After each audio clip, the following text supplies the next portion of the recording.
Ce shiur est pour l'élévation de l'âme de Rechavia ben Shlomo et Esther et de Moshe ben Yitzhak, Zichronon Livracha. Après qu'on a, pendant 6 cours et pendant beaucoup de semaines, préparé Pessah, on arrive au grand moment, le soir de Pessah, la fête qui rentre. Première chose, on va faire la prière. Mincha, Arvit, Mincha de Chol, Arvit de fête. Au niveau de la mystique juive, ce soir-là, il y a un grand changement qui se passe. On quitte l'hiver, on rentre dans l'été. Alors Ben Sion a dit, je ne sais pas quelles sont les raisons, je ne connais pas les raisons kabbalistiques, mais il a dit que la tfila de Arvit, de soir de Pessah, c'est la plus grande prière de toute l'année. Je ne sais pas s'il a dit plus grande, ou plus haute, ou plus importante, enfin un plus quelque chose de très grand. Donc, on l'a fait, elle est courte, on l'a fait avec beaucoup d'intention. C'est la plus grande prière qu'il y a toute l'année. Arvit de Pessah, c'est une chose archi inconnue. Maintenant, voilà, vous le savez. On verra aussi une chose ce soir-là qui est tout à fait unique dans toute l'année. On dit le Hallel avec la bracha, avant et après, quand on le dit complètement, avant et après le Hallel, on le dit 18 fois durant l'année, le jour. Mais une seule fois la nuit, cette nuit, la nuit du soir du Seder, à la prière à la synagogue, on dit le Hallel avec bracha avant et après. Il est bien, quand on fait la bracha sur le Hallel à la prière, la bracha avant, l'igmor et Hallel, de penser rendre quitte le Hallel qu'on va dire le soir, même encore une deuxième fois pendant le Seder. Pendant le Seder, on dit aussi le Hallel. On ne fera pas la bracha dans le Seder. Pourquoi? Parce que ce Hallel, on dit 2 chapitres avant le repas, après on mange, après on finit après le repas. Alors vu que au milieu tu manges, je ne peux pas faire une bracha là-dessus, c'est pas possible. Donc c'est bien de rentrer dans la bracha du Hallel, le Hallel qu'il y aura pendant le Seder. On refera de nouveau le Hallel le lendemain matin avec bracha, et tout le reste des Hallel qu'on dit durant toute la fête, on le fait sans bracha. Parce qu'on fait qu'un demi-Hallel, ce qui s'appelle. À part nos frères qui sont à l'étranger, ils ont la fête jeudi, vendredi, après ils ont Shabbat, ils sont 3 jours comme ça de suite. Donc pour eux, la deuxième fête, bien sûr, ils feront la bracha, et le soir du Hallel, et le lendemain matin, le surlendemain matin aussi. Si déjà je parle à nos frères qui sont à l'étranger, ne pas oublier, le mercredi après-midi, avant la fête de Pessah, de faire le Eruv Tavshilin. On ne peut pas cuisiner ou allumer les bougies ou faire quoi que ce soit le vendredi de fête pour le Shabbat. On n'a pas le droit de préparer de fête à Shabbat. Alors on commence déjà le mercredi. Et pour montrer qu'on a commencé, on fait déjà une chose qui sera spécialement pour Shabbat. On prend un pain, on prend un œuf, un aliment qui ne peut pas se gâter en quelques jours. Et on dit, il y a une bracha à faire. Et on dit, il y a une formule qu'il y a dans le Sidour. Avec ce Hirouv, je pourrais cuire, préparer, allumer tout ce qu'il faut pour Shabbat, de vendredi, de Yom Tov à Shabbat. Il ne faut pas oublier, sinon c'est très très ennuyeux. On finit la prière, on ne reste pas à la synagogue pour parler, on fonce à la maison. Parce qu'on a un programme très chargé ce soir. On doit absolument lire toute la Haggadah, elle est longue, avec des commentaires. Il faut manger, et il faut manger la fikoman, la mitzvah de manger la matzah. Elle se fait en 3 étapes durant cette soirée. Au début du repas, on fait un motzi lacheminar, c'est après un motzi matzah, à la khilaf matzah, et on mange la première matzah. Après, on prend la matzah, on fait le sandwich avec le maror, et on mélange avec la charoset, c'est 2e fois. La 3e fois, ça s'appelle la fikoman. La fikoman, c'est tout à la fin du repas. C'est en souvenir du sacrifice pascal, Korban Pessah, et la matzah qu'on mangeait avec. On mange aussi cette afikoman. Et il faut absolument la manger avant minuit, parce que le Korban Pessah, le sacrifice pascal, était mangé avant minuit. Dès minuit, on ne peut plus le manger, c'est terminé. Atratzot. C'est une loi spéciale du Korban Pessah qui ne se mange que jusqu'à minuit de la nuit. Minuit, c'est pas sur notre monde, c'est le minuit juif qui aujourd'hui environ vers 11h30 du soir ici en Israël. Il faudra vérifier en France quel est son horaire. Donc il est nécessaire absolument de manger la fikoman. À la fin du repas, on mange encore un morceau de matzah, de le manger avant minuit. Donc on a un programme qui est chargé. Première raison pour laquelle il faut faire vite. Deuxième raison pour laquelle il faut faire vite, c'est que l'essentiel de cette soirée est pour les enfants. On fera un tas de changements spéciaux durant cette soirée. On fait 2 fois Netel Kedaim, on fait un kiddush, après on se met à parler, on prend un 2e verre de vin, des tas de trucs bizarres. Tout ça pour réveiller susciter l'étonnement des enfants pour qu'ils posent des questions. Qu'est-ce qui se passe? Et pour qu'on leur donne la réponse. Avadim, Manu, Mitzrayim, sache qu'on a été esclaves en Égypte, et nous a sauvés, etc., etc. L'essentiel, c'est d'enseigner à nos enfants, c'est Mitzvah assez de la Torah, d'enseigner à nos enfants ce qui s'est passé quand nous sommes tous sortis d'Égypte il y a 3200 ans. Quand si l'enfant il s'endort parce que c'est déjà 10 heures du soir, ça va plus. Donc on rentre vite à la maison. Et pour commencer, déjà que les enfants soient là, on leur distribue des douceurs, des bonbons, du chocolat, ce qu'ils veulent, pour les laisser réveiller. Tiens encore un peu, plus il tient longtemps, mieux c'est. En tout cas, il faut qu'il soit réveillé jusqu'à la réponse que donne après Manishtana. Manishtana, il demande qu'est-ce qu'il y a de différent, qu'est-ce qui se passe cette nuit qu'on fait différent. Il y a 4 couplets, pourquoi est-ce qu'on mange toutes sortes de légumes chaque nuit, cette nuit que du maror, pourquoi du pain et de la matzah chaque nuit, cette nuit rien que de la matzah, pourquoi est-ce qu'on est tous couchés, pourquoi est-ce qu'on trempe 2 fois. Il pose ces 4 questions. Et après, il faut lui donner la réponse. Comme je dis, Avadim, nous pensons qu'on fait la mitzvah de la Torah. Avadim, les paroles de Mitzrayim. Nous étions des esclaves à Pharaon en Égypte. C'est l'essentiel qu'il doit entendre. Après, s'il n'en peut plus, qu'il aille dormir. S'il peut réussir encore plus, alors c'est certain que c'est meilleur. Il y a une question, mon cher ami. Oui. Chatzot, avec l'heure d'été, ça tombe quand? Parce qu'on va passer à l'heure d'été là. Ah, c'est 1 heure plus tard. C'est pas compliqué. On a 1h30 alors, c'est bon. Ah oui, ce sera déjà. Bon, très bien. Ouais. 1h30, très bien. Ok. Alors, ce sera 12h30. Enfin.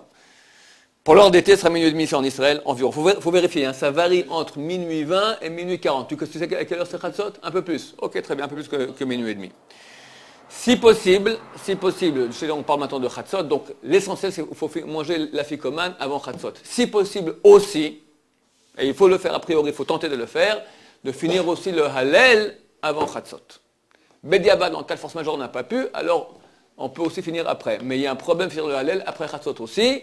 Donc, a priori, on finit le Hallel aussi avant Chatzot. Donc, on a un programme très chargé. C'est pour cela que, avant de partir à la synagogue, le maître de maison préparera sa table. On va tout préparer. Préparer d'abord qu'il y ait, c'est bien sur la table, vu que nous sommes comme des rois, on est sortis d'esclavage, on est des gens libres comme des rois, de mettre sur la table les plus beaux ustensiles qu'il a. C'est des ustensiles d'argent, tout ce qu'on a de beau, on le met, bien sûr Kasher les Pessah, on le met sur la table pour être comme des rois. Deuxièmement, il faut préparer bien son siège. Pourquoi? Parce que, comme des rois, on ne mange pas assis sur des chaises, mais comme à l'ancienne, couché sur le côté. Si possible, il faudra mettre une disposition de la table qui permet de se mettre sur le côté bien. Et là, j'arrive à un problème extrêmement important. Si possible, on mange sur le côté le repas. Et on est toute la soirée sur le côté, à part Birkat Hamazon. Birkat Hamazon, quand c'est Birkat Hamazon, ça c'est comme une prière, il faut être sur une chaise droite. Le Hallel, qui est une prière, et la Gada de Pessah, que c'est une mitzvah importante, c'est une marque, une discussion, est-ce qu'on le fait sur le côté ou est-ce qu'on le fait droit? Alors on fera comme on veut. Mais, il y a une nécessité absolue que tout ce qui est matzah, donc les 3 étapes de la matzah, c'est la matzah qu'on fait à motzi, c'est le korech, le sandwich qu'on fait avec le maror, et la ficomane qu'on a tout à la fin, on doit absolument les manger en étant appuyé sur le côté. La matzah, on va parler tout de suite des détails, la matzah et les 4 verres de vin. Il y a 4 verres de vin qu'on boit, 2 avant le repas, 2 après le repas. Ça en espacé, un au début pour le kiddush, après on est toute la Haggadah, on reboit un verre de vin, on mange, à la fin on fait Birkat Hamazon, à la fin de Birkat Hamazon on boit un verre de vin, après on finit le Hallel, et on fait encore un dernier verre de vin. 4 verres de vin. On en parlera aussi dans le détail qui, quoi, comment. Ces verres de vin et la matzah, si on les a bu, pas appuyés sur le côté, mais droit, ou appuyés un peu, ou pas comme il faut, on va expliquer qu'est-ce qui est bon et qu'est-ce qui n'est pas bon, on doit refaire. On remange la matzah, on reboit les verres de vin, on n'a pas fait la mitzvah. Maintenant, c'est quoi sur le côté? Sur le côté, dire appuyer, il faut, comme ça écrit le Rabbi Tzemach Shaoul, minimum 45 degrés. Ça va pas, ça va pas, ça c'est le minimum. Vous prenez s'il faut un compas, 45 degrés sur le côté. Maintenant, celui qui est comme ça dans les airs, c'est rien du tout, c'est pas appuyer ça va faire de la gymnastique, d'accord? Tu es en train de travailler tes muscles des reins et du dos. On ne fait pas de la gymnastique, on est là pour s'appuyer comme des rois. Donc il est nécessaire de mettre à côté de soi, ou bien on est sur un banc. Moi personnellement à la maison je mets des lits. Pourtant toutes les grandes personnes ont des lits. Et on met les pieds comme ça, comme des rois, bien comme il faut, Bezrat Hashem. D'accord, celui qui peut, tant mieux, celui qui ne peut pas. Alors au minimum mettre au moins une chaise ici à côté de lui qui puisse s'appuyer. Prête-moi ta chaise une seconde, excuse-moi. Ça, c'est pas valable. On boit comme ça, c'est pas valable. Ça, c'est pas appuyé. Comme ça, c'est pas valable. Faut pas être appuyé sur le dos, faut appuyer sur le côté. Appuyer comme ça, devant, c'est pas valable non plus. Je vous montre, hein, c'est la meilleure manière, c'est mieux vous montrer que expliquer. Appuyer sur son genou, non, c'est quelqu'un qui s'inquiète. Oh là là, comme la vie est dure, d'accord? On est des rois. Donc on prend une chaise à côté et on s'appuie là, comme ça, on se met bien comme il faut. Voilà. Hein, vous me voyez? Et là, on boit comme il faut bien. Tu me vois là dans la caméra? Voilà. Ah, on se croit déjà au Seder. C'est bon? Comme ça, on mange. D'accord? Comme ça. Maintenant, celui qui n'a pas une chaise à côté de lui, il ne peut pas se permettre. Autre solution, sur sa propre chaise. Pour tout le repas, comme ça? Non. L'essentiel, si possible, c'est bien tout le repas. Celui qui peut, pourquoi pas. L'essentiel, c'est le vin et la matzah. Si on n'a pas fait ça, on doit refaire. Maintenant, autre solution aussi, sur la propre chaise. Alors, pas comme ça, parce que là, je suis penché sur derrière, mais on déplace un peu le bassin, voilà, et je peux me mettre comme ça sur la chaise. Vous voyez, là, je suis penché, c'est un peu pas agréable, c'est pas le mieux du monde, mais au moins là, je suis penché je suis sur le côté, je m'adosse au dossier, je m'adosse sur mon coude, et je bois comme ça. Ça peut aller aussi. Aussi, en cas de force majeure, si on n'a pas le choix, on peut sur le genou de son voisin. Mets-moi ton genou ici. Voilà, comme ça. Ça, c'est en cas de force majeure. C'est pas le mieux, c'est en cas de force majeure. D'accord? Pourquoi c'est pas... Parce que là, c'est pas façon royale. Un roi, il s'appuie sur le genou de son prochain. C'est voilà, t'es sur le côté. Ok? Maintenant, les hommes, les femmes aussi le font. Les femmes, si elles ne peuvent pas, Comme les Ashkenazes? je parle maintenant de tout ce que j'ai, c'est pour Sfaradim. Les femmes, si elles ne peuvent pas, une vieille dame, la matzah, elle mange de travers, elle ne peut pas, alors on pourra l'autoriser en cas de force majeure vraiment, de ne pas manger ni de boire la matzah et le vin sur le côté, mais droit. Mais les hommes, il n'y a pas de solution, obligés de le faire ainsi. Les enfants en face de leur père aussi. Un élève en face de son rave, même si ce n'est pas son rave, mouvrak, le rave, mais un des rabbinim qui lui enseigne de la Torah, il doit demander autorisation. Et le rave, c'est bien qu'il lui donne autorisation, parce qu'on a une mitzvah de mora, de crainte de son rave. Donc comment tu te mets comme un roi, là, comme ça, devant ton rave, donc il faut recevoir l'autorisation. Si on a la chance d'être avec un des grands de la Torah, alors même que ce n'est pas mon rave, il ne m'a jamais enseigné, mais c'est un rave de tout Israël, donc il faut aussi demander l'autorisation. Si on n'a pas fait ça, on n'est pas rendu quitte. On n'est pas rendu quitte. On n'est pas rendu quitte.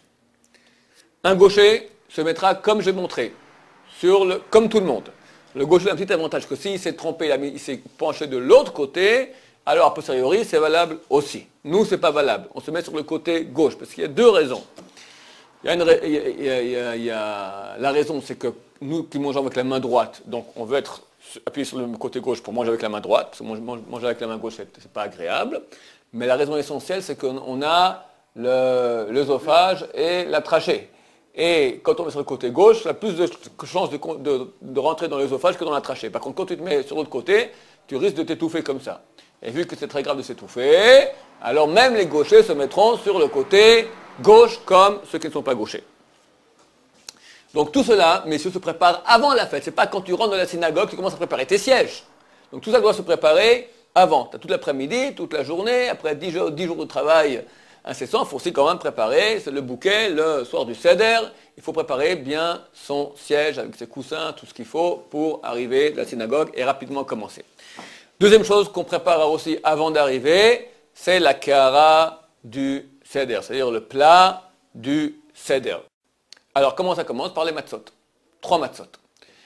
Il est absolument nécessaire, sans ça on n'est pas rendu quitte de la mitzvah, le soir même, de manger une matzah qui a été faite pour la mitzvah de matzah. La matzah, c'est quoi? Du pain azim. C'est de l'eau avec de la farine qu'on n'a pas laissé fermenter, on a tout de suite cuit.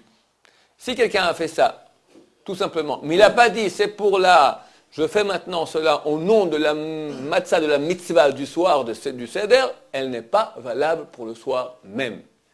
C'est marqué dans la Torah, Ushmartem et matzot, vous garderez les matzot.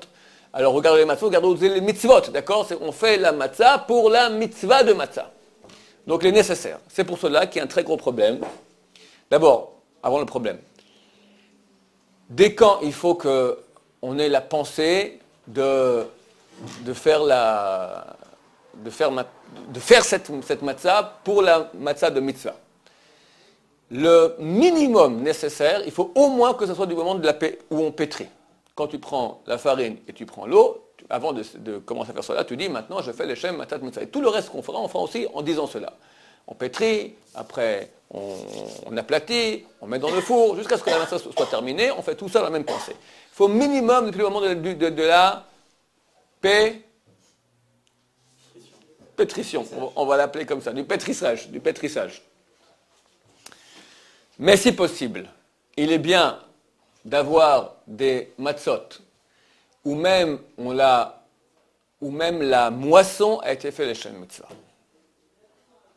Et on peut trouver aujourd'hui de la farine. La farine qu'il y a sur le marché, elle est interdite, elle est chametz. Pourquoi? La farine, qu'est-ce que c'est? Moi, j'ai pris du blé et j'ai broyé. Pourquoi c'est chametz?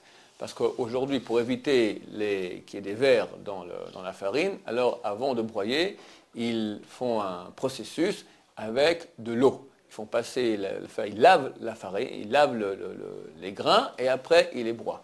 Quand tu laves des grains, ça devient chametz. Donc, on ne peut pas prendre de la farine qu'il y a comme ça dans le marché. Ça, de toute façon, on ne peut pas. Donc, on prendra, si possible, de la farine qui a été faite avec des gerbes de blé qu'on a coupées pour la mitzvah de matzah. Si on n'a pas ça, au moins depuis le pétrissage. Et il y en a aussi, alors on arrive à un deuxième problème, ce que je voulais dire, maintenant il y a un gros problème. Est-ce qu'une matzah qui a été faite par une machine, est-ce qu'on peut dire maintenant que c'était fait pour le shem mitzvah, au nom de la mitzvah de matzah? Quelqu'un, il appuie sur le bouton, il dit le shem matzah mitzvah, j'appuie sur le bouton, tac, et la machine se met en marche, elle fait les matzot. À toi tu mets de la farine ici, tu mets de l'eau, tout se fait tout seul après. Et ça sort des matzahs, comme ça on a les matzahs de machine. Pour la majorité des poskim, ça ne vaut rien du tout. Que en cas de force majeure, vraiment, qu'on n'a pas aucune autre matzah du tout, alors on pourra prendre une matzah qui est faite à la machine. Je parle maintenant pour la mitzvah de matzah du soir de Pessah. Tout le reste de la fête, il n'y a aucun problème.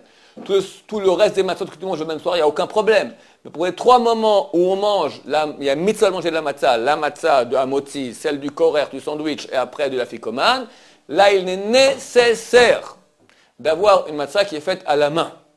L'électricité n'est pas considérée comme faite à la main. Pourquoi? C'est quoi l'électricité? L'électricité, c'est que toi, quand tu appuies, tu ouvres un canal. Tu ouvres un canal où c'est en fait la turbine qui va tout faire. Tu as une différence de potentiel, hop, ça fait un courant qui passe.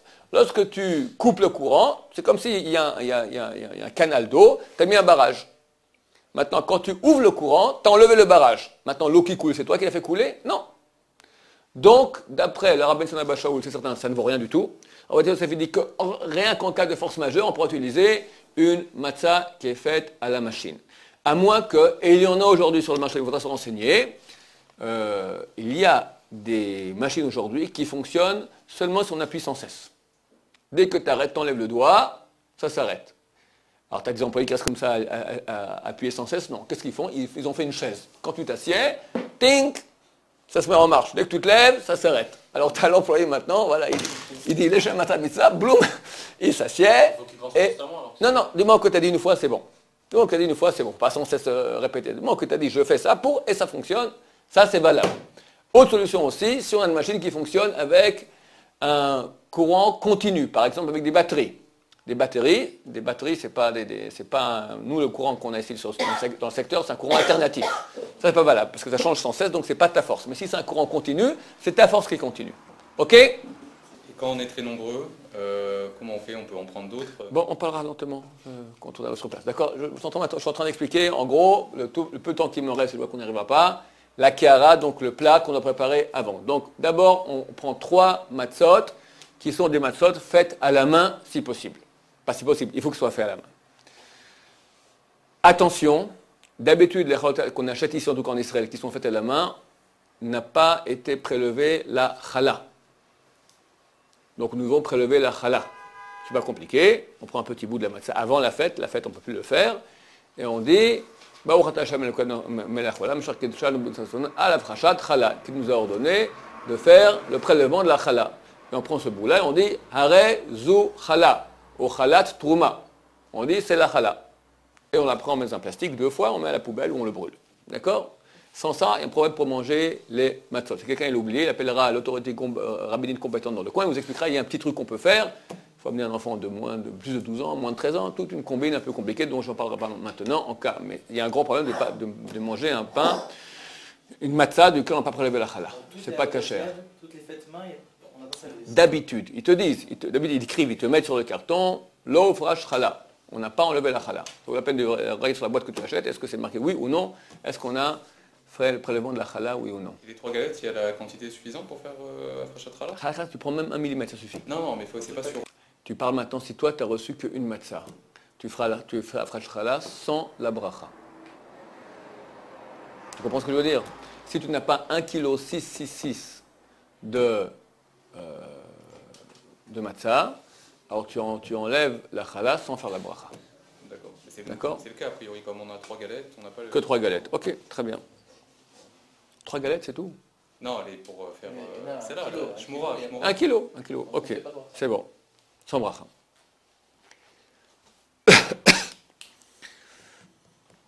Ça, c'est la matzah. C'est bon. Et s'il y a d'autres choses sur la matzah que je dois vous dire. Ah. Le reste de la fête, qu'est-ce qui est préférable? Manger des matzot faites à la main ou à la machine? Dans les deux, il y a des avantages et des désavantages. Ceux qui sont faites à la main, on va dire, ceux qui sont faites à la machine, il y a un petit problème. C'est que dans la machine, tu as toujours un peu partout des petits morceaux de pâte qui restent et qui un beau jour tombent dans la matzah et tu as du hametz. Tu as des morceaux de pâte qui restent un certain temps, ils fermentent et après ils se mélangent et hop, ça passe dans la matzah. Du point de vue de la loi stricte, il n'y a aucun problème parce que c'est batel beshishim, c'est annulé dans 60 parties. Le hametz, avant la fête, il est annulé dans 60 parties. En tout cas pour nous, pour les Sfaradim. Pendant la fête, il s'est mélangé, même en 1000 parties, 1 million de mètres cubes, c'est pas annulé. Mais vu que les matzot sont faits avant la fête, donc il n'y a pas de problème. Mais néanmoins, Rabbeinu Hari, je l'ai déjà dit ici, il a dit Hanizar b'mashu b'chametz pesach, celui qui fait attention que quoi que ce soit de chametz ne pas manger, donc même pas en annulation, alors c'est promis qu'il ne fera pas de péché toute l'année. Péché involontaire. Donc ça nous embête de manger de la matzah dans laquelle on sait qu'il y a un peu de chametz qui est dedans. Donc a priori, on préférera les matzot faites à la main, dans lesquelles il n'y a pas de problème, où tu as des petits restes comme ci, comme ça, et qui glissent dans les matzot. La main, c'est bien, mais à une seule condition. Lorsqu'on met de la farine dans de l'eau, et on ne fait rien du tout. Ça prend 10 minutes pour qu'on dise que le mélange a déjà fermenté, ça devient chametz. Mais pendant 18 minutes, jusqu'à 18 minutes, c'est pas chametz. Tout ça, c'est si je mets l'eau dans la farine et je fais rien. Mais si je commence à pétrir la pâte, elle a travaillé, elle chauffe. Elle chauffe. Quand elle chauffe, dès que je la lâche, c'est marqué dans le Shulchan Aruch, miyad, immédiatement, elle fermente. Alors, quand on fait à la main, tac, tac, tac, peut-être on montre un petit film, ils mettent très rapidement, hop, ils mélangent, et la pâte, après, tac, ils donnent des parties un peu à tout le monde, chacun reçoit un petit morceau, il se met à travailler, tac, tac, tac, tac, tac, il fait la matzah, il aplatit bien, et il passe vite un relais, on appelle ça un rouleau comme ça, pour faire des trous, et on doit le mettre dans le four. Et là, qu'est-ce qui se passe? Le four est plein. Et la matzah, elle est là. Qu'est-ce qu'elle fait? Elle attend. Elle attend 1 seconde, 5 secondes, 10 secondes, 30 secondes, 1 minute. Après 1 minute, là, d'après les poskim actuels, ça fait que c'est déjà du chametz. Bédi Ava, dans cas de force majeure, on n'a rien d'autre, on pourra utiliser cette matzah. On mange du Hametz des fois, fait ça. C'est un problème. Mais une minute, c'est énorme. Moi, j'étais une fois regarder, j'ai vu 10 secondes attendues, je devenais fou. Des fois, le four, il est plein. Ils sont comme ça. Sur le bâton, ils ont déjà mis leur matzot prêt à rentrer dans le four. Et c'est proche du four en plus. Il y a une chaleur qui sort. Donc ça peut l'armite, ça peut fermenter en 2 secondes. Donc il y a un gros problème aussi. Si ce n'est pas une équipe très sérieuse qui travaille au niveau de la préparation des matzot qui sont faits à la main, il faut faire attention. Donc il y a un avantage dans cela, et un avantage dans cela, des avantages dans cela, des avantages dans cela.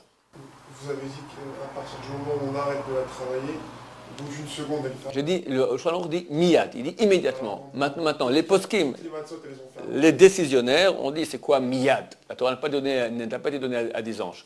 Ils comprennent que le miyad, le immédiatement que dit le Shulchan, c'est jusqu'à 1 minute. C'est-à-dire, en 2 mots, fais le moins possible. Parce qu'il ne peut pas la travailler jusqu'à. Voilà, c'est pas que tu la lâches tout de suite. Et quand ici, il y a un petit morceau que je n'ai pas touché, 1 seconde. D'accord. Je te dis, Ça attendait pas 1 minute. jusqu'à 1 minute maintenant, ça fait crametz. Même 30 secondes, c'est pas très agréable. Mais un temps normal, d'accord. La Torah n'a pas été donnée aux anges. D'accord. Ce qu'il faut, c'est que dès que tu as terminé, tu la mets dans le feu. C'est comme ça qu'il faut faire. Mais il y a une mitzvah de manger de la matzah ensuite, ou à la limite, il vaut mieux ne pas en manger du tout. Alors, le Rav Ben Shlomo Shaul, je l'ai vu, j'étais avec lui tout un Pessah entier. Il mangeait la matzah le soir de Pessah, lendemain Yom Tov, Shabbat les 3 repas, et les 2 repas de Yom Tov du 7e jour. C'est tout. C'est tout, avec une logique qui est très claire. Quand je mange des carottes, quand je mange de la viande ou des patates, il n'y a aucun risque de chametz. Quand je mange de la matzah, il y a un risque de chametz. Mais c'est une très très grosse khumra. C'est une grande khumra. Le Gaon du Vina, il dit, je veux que tu manges la matzah durant toute la fête de Pessah, tu fais une mitzvah. Donc, il y a les 2 côtés. Qu'est-ce que vous faites ? Mieux vaut ne pas faire une mitzvah d'après le Gaon de Vilna et manger du chametz. Donc, on mange normalement, terminé. Voilà, en espérant qu'on a fait d'autres mieux pour avoir des matzot qui sont bonnes. Ça vaut la peine d'acheter des matzot faites en machine avec une chaboura. Une chaboura, c'est une équipe spéciale qui vient, ils vont eux-mêmes acheter de ces matzot-là, ce sont des Bnei Torah, et ils nettoient la machine toutes les 18 minutes. Comme ça, s'il y a des petits restes, il y a toujours des petits restes par-ci, par-là, mais on limite beaucoup la casse. Ok ? Le soir de Pessah, il y a une mitzvah spéciale, et ça tout le monde est d'accord là-dessus, de manger le plus de matzah possible. Le plus que tu peux, que tu veux, tu fais de la matzah. Chaque fois que tu manges de la matzah le soir de Pessah, c'est bien. Comment on apprend cela ? La Gemara, elle dit que la veille de Pessah, il faut pas boire de vin. Abaye, ne buvez pas de vin, parce que le vin, si tu en bois beaucoup, il ouvre l'appétit, si tu en bois peu, il coupe l'appétit. Alors pourquoi il buvait peu, il ne buvait pas de vin ? Afin de manger plus de matzah. Pourquoi plus ? Non, avant Pessah, pendant l'après-midi. L'après-midi, le jour avant Pessah, il ne buvait pas de vin, pour qu'il puisse manger plus de matzah le soir. Pourquoi plus ?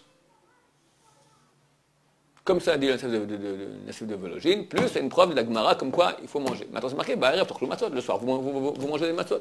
Même on dit en jeu de mots, comme on dit dans Manishtana, que toutes les nuits on mange chametz ou matzah, halayla hazeh, kulo matzah, on mange que de la matzah, rien que de la matzah, on mange rien que de la matzah. Donc il faut manger de la viande pour faire la mitzvah de Yom Tov, Simchat Yom Tov, et mitzvah de se réjouir à Yom Tov en mangeant de la viande et du vin. Vin, on va en boire beaucoup, la viande, mais bon, évidemment, la ménagère a préparé tout, des poissons, des soupes, des trucs, ok. Mais là, je vous dis, je parle maintenant à haut niveau, d'accord, c'est bien de manger beaucoup de matzah le soir même. Le reste des jours, on mangera normalement. Celui qui veut vraiment faire attention à quoi que ce soit de chametz, alors qu'il mange un minimum de matzot. C'est un problème si on trempe la matzah. Alors, on peut tremper la matzah. Alors, il y a un problème. Ça, c'est matzah shrouya. Très bien. C'est le moment d'en parler. Il y a un problème avec la matzah, c'est qu'on a peur qu'il y ait... D'habitude, lorsque tu prends l'eau et la farine, tu mélanges, c'est fini. Ça fait de la pâte. Il n'y a plus des grains de farine. Mais des fois, il y a la vapeur. Il y a une poussière de farine qui est dans l'air. Surtout à l'époque où ils faisaient les matzot avec les machines, le mélangeur, le pétrisseur, il y avait plein de farine, de poussière de farine qui en sortait. Les rabbinim, il y a 20 ans, disaient que quand on rentrait dans cette chambre-là, on ressortait tout blanc. Maintenant, les matzot, elles sortent, tu as un peu de blanc qui se pose dessus, un peu de farine, qui n'a pas été pétrée avec de l'eau, qui se pose sur la matzah qui va rentrer dans le four. Elle rentre dans le four, elle n'est pas cuite par le four, parce que la farine, elle est à l'état sec, elle n'est pas en état de pâte. Alors maintenant, tu reçois dans ta boîte de matzot, la matzah, qui est cachée à la Pessah, avec un peu de farine dessus. Tu la mets dans ta soupe, le soir de Pessah. Qu'est-ce qui se passe? La farine que tu mets dans la soupe, en quelques secondes, elle fermente. Parce que l'eau, elle est chaude, ça fermente tout de suite. Même avec le chaos. Donc, c'est pour cela qu'il y a une coutume des chassidim, nos frères Ashkenaz, mais les chassidim, de ne pas manger de la matzah shrouya, de ne pas manger de la matzah qui a été trempée dans de l'eau durant la fête. Par exemple, faire des gâteaux avec de la poudre de matzah, comme on fait, les gens font des gâteaux, eux, ils ne font pas. Les Sfaradim n'ont pas cette coutume. Ils n'ont pas cette coutume. Parce qu'à l'époque, il n'y avait pas de machine. Aujourd'hui aussi, les machines, est-ce que j'ai entendu, il n'y a plus de problème de farine, de nuages de farine. Donc, c'est simplement au niveau du minhag, de la coutume. Les Sfaradim ont une coutume de oui, manger la shrouya. Celui qui veut faire attention, qu'il fasse attention. En tout cas, quelqu'un qui est par exemple vieux et qui n'a plus de dents, il doit manger la matzah, et pour lui c'est difficile de la manger, alors on permet de broyer la matzah. Pour lui c'est aussi difficile de broyer, alors on la mettra un peu dans l'eau. Mais pas de l'eau chaude. L'eau chaude ça devient quand même un peu dur parce que ça risque vraiment si un petit gramme qui n'a pas été bien cuit. Alors dans la soupe chaude. Alors la soupe, écoute, on ne peut pas interdire, c'est permis. Si on Déconseillé, nous déconseillerons. si on la met Mais c'est dans- permis. Dans de l'eau froide, L'eau froide pour un c'est longtemps. pas trop longtemps non plus, le temps qu'il faut, c'est pour que ça pousse un peu de la masse, pas que ça devienne de la purée, d'accord? Pour le monsieur qui est un peu vieux, qui ne peut pas manger la matzah. Ça veut dire même, par exemple, On va s'il saucer. y a de la confiture ou quoi, c'est permis. Ouais, je ne pense pas que la confiture soit considérée comme quelque chose de liquide. On va saucer, si on broie la matzah pour prendre la sauce, si la sauce elle est chaude, on ne peut pas. Je n'ai pas dit qu'on ne peut pas. J'ai C'est dit, déconseillé. voilà, longtemps aussi, à un certain moment, tu comprends? Mais bon, les enfants, ils veulent faire tout ça. Encore, nous, on n'a pas cette coutume. Donc, du point de vue de la loi stricte, c'est complètement permis. La coutume, on n'a pas maintenant. Si quelqu'un qui veut faire attention, parce qu'à Pessah, ça fait de Khumrot, on fait attention, même pour les choses qui sont très très éloignées, alors c'est bien de faire attention de ne pas tremper, en tout cas, la matzah dans ce qui est un liquide chaud. Liquide froid, on pourra autoriser s'il y a nécessité. On s'arrête ici, on verra la suite de la Kehara la prochaine fois. Khum Tiyou.